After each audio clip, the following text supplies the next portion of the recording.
Welcome to Cric media my people. How are you going? Only few hours left in final. कुछ teams के लिए तो बहुत आसान होता है पिक करना कि कौन से तीन खिलाड़ी इंपैक्टफुल होने वाले हैं मैच के लिए, लेकिन न्यूजीलैंड जो है वो एक ऐसी टीम है जिसके लिए यह बताना बहुत ही मुश्किल है, क्योंकि न्यूजीलैंड बिल्कुल भारत की तरह है।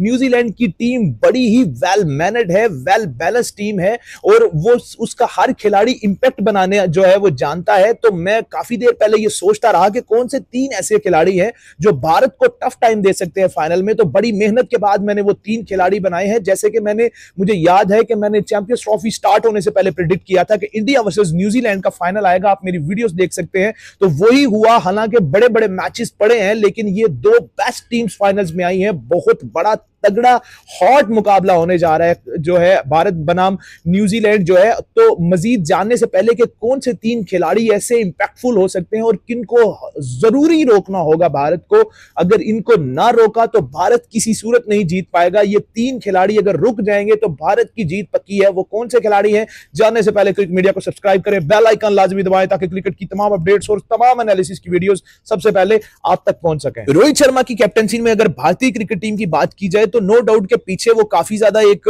टफ पैच चल रहा था, लेकिन 2024 की उस T20 वर्ल्ड कप की जीत के बाद हर भारतीय गर्व फील कर रहा है और टीम भी एक बुरे पैच से बाहर आ गई। और मैंने खुद नोट किया है कि भारत की अप्रोच जो है वो अब नॉकआउट्स में पहले से काफी ज्यादा बेहतर है। अगर आप नोट डाउन करें कि सेमीफाइनल मुकाबले में ऑस्ट्रेलिया को किस तरह से फेस किया है भारत ने और कैसे फिनिश किया है, दैट वाज टोटली आउटस्टैंडिंग। लेकिन न्यूजीलैंड की अगर बात की जाए तो न्यूजीलैंड गोरी चमड़ी वालों में से सबसे ज्यादा कंसिस्टेंटली जो है वो अच्छी तरह स्पिनर्स को खेलते हैं। और ये बड़ी जो है, अगर आप न्यूजीलैंड की टीम की बात की जाए तो ये बड़ी वेल डिसिप्लिन टीम है। उसकी एक बड़ी मेन रीजन ये है कि इनके ऊपर प्रेशर नहीं होता। पूरी 50 लाख की तो आबादी, अगर आप हार भी जाएंगे तो कोई क्या कहेगा। एक तरफ 50 लाख की आबादी और दूसरी तरफ 150 करोड़ की आबादी इनसे एक्सपेक्टेशन लगा के बैठी हुई है।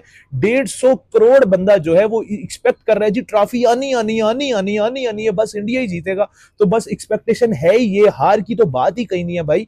तो ये है कि फिर प्लेयर्स के ऊपर भी साइकोलॉजिकली प्रेशर उस तरह से होता है। लेकिन अगर न्यूजीलैंड को जो लोग कह रहे हैं जी अंडरडॉग्स हैं, तो दे आर नॉट अंडरडॉग्स। वो पिछले 10 साल से कंसिस्टेंटली परफॉर्म कर रहे हैं। 2015 के वर्ल्ड कप के फाइनल में आए, 2019 के वर्ल्ड कप के फाइनल में आए, 2021 में उन्होंने इंडिया को हराया है, WTC के फाइनल में आए हैं। तो ये कंसिस्टेंटली अब चलते आ रहे हैं। अभी भी 2025 में भी ये आ गए हैं। तो मुझे याद है कि मैंने चैंपियंस ट्रॉफी स्टार्ट होने से पहले जो है, मुझे याद है कि मैंने ये प्रेडिक्ट किया था कि भारत जो है वो ये ट्रॉफी जीतने जा रहा है। तो मैं अभी भी अपनी प्रेडिक्शन को बैक कर रहा हूं और भारत कंटिन्यूअसली जीत रहा है। तो कौन से वो तीन खिलाड़ी हैं जो भारत के लिए दर्द सर बन सकते हैं और भारत का उनको पकड़ना हर सूरत कंपलसरी है। तो आइए शुरू करते हैं। नंबर 1 पे कौन से प्लेयर आते हैं?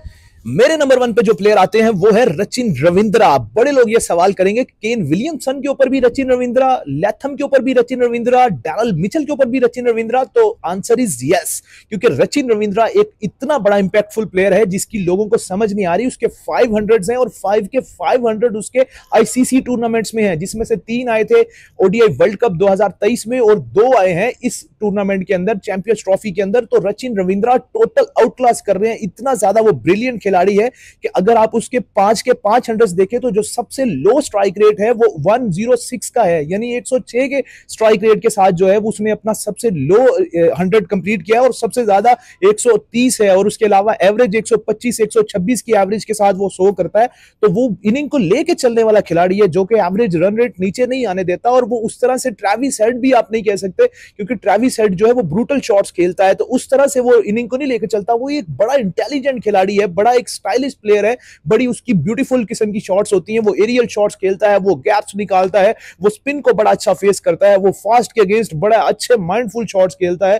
तो Rachin Ravindra can be headache for India अगर उसको स्टार्ट में नहीं पकड़ा जाता। पिछले मैच के अंदर हार्दिक पांड्या ने उसको पकड़ लिया था, लेकिन अगर इस मैच की बात की जाए तो ऊपर से पकड़ना होगा। मोहम्मद शामी या हार्दिक पांड्या, दोनों में से किसी एक को यह काम करना होगा। और अगर दोनों नाकाम होते हैं तो फौरन से रोहित शर्मा को यह फैसला करना होगा कि वो वरुण चक्रवर्ती को जो है वो लेके आए स्टार्ट में इन पावर प्ले, ताकि रचिन रविंद्रा की विकेट जल्दी से जल्दी पकड़ी जाए और भारत जो है वो गेम में वापस आए। वरना जब वो चलते हैं वो बड़े स्ट्राइक रेट के साथ चल रहे होते हैं और उनके साथ में लैथम या फिर केन विलियमसन जो है वो 80 के 90 के स्ट्राइक रेट के साथ आके बैटिंग करते हैं और वो फिर इनिंग को ऐसे साथ लेके चलते जाते हैं, जो कि समझ नहीं आती और पार्टनरशिप लंबी बिल्ड होती है। और रचिन ही वो मेन इंपैक्ट क्रिएट करते हैं तो भारत को सबसे पहले सचिन को पकड़ना होगा, वरना भारत के लिए बहुत बड़ी मुश्किल होने वाली है। सेकंड थ्रेट कौन है? सेकंड थ्रेट है the most sharpest brains of the world cricket in the current era, और one and only Mitchell Santner. Mitchell Santner जो है अपनी चालाकी चतुराई वाली गेंदबाजी और उनके जो उनसे intelligent decisions on the field as a captain होते हैं वो बहुत ही कमाल होते हैं, और जिस तरह से वो ड्रेसिंग रूम को रिस्पेक्ट देते हैं,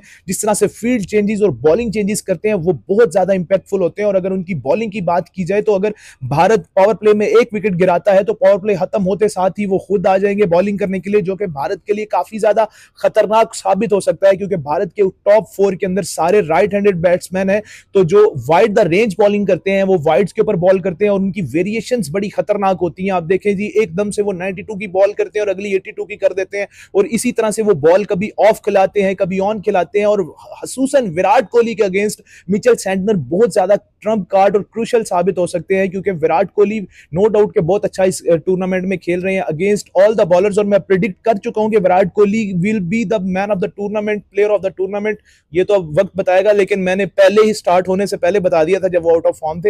लेकिन विराट कोहली के लिए सेंटनर दर्दे सर बन सकते हैं, क्योंकि वो सेंटनर सारी फील्ड जो है वो कवर्स पे और ऑफ साइड पे लगाएंगे और विराट कोहली को रोकेंगे कि वो ऑन साइड्स के ऊपर मजबूर करेंगे शॉट्स खेलने के लिए, और ऑन साइड के ऊपर वो कोई ना कोई ऐसा मौका बनाने की कोशिश करेंगे कि विराट कोहली का कोई गलती हो। तो Santner is very sharp minded और सेंटनर को पकड़ना पड़ेगा, सेंटनर के खिलाफ प्लान बना के भारत को चलना पड़ेगा। अगर फाइनल जीतना है भारत ने तो Santner could be stopped bye भारतीय टीम, तो इसके अलावा कोई चारा नहीं है सेंटनर को रोकने के अलावा। तो तीसरा कौन है वो आगे चलते हैं। और नंबर 3 पे जो सबसे बड़ा थ्रेट है भारत के लिए वो है मैट हेनरी। आपने बिल्कुल सही नाम सुना, मैट हेनरी को कोई फर्क ही नहीं पड़ रहा कि ट्रेंट बोल्ट इस टूर्नामेंट में नहीं है, टीम साउथ ईस्ट टूर्नामेंट में नहीं है, विल रूक उनका बड़ा अच्छा साथ दे रहे हैं, स्पिनर्स उनका बड़ा अच्छा साथ दे रहे हैं। तो Matt Henry is the top leading wicket taker of this tournament.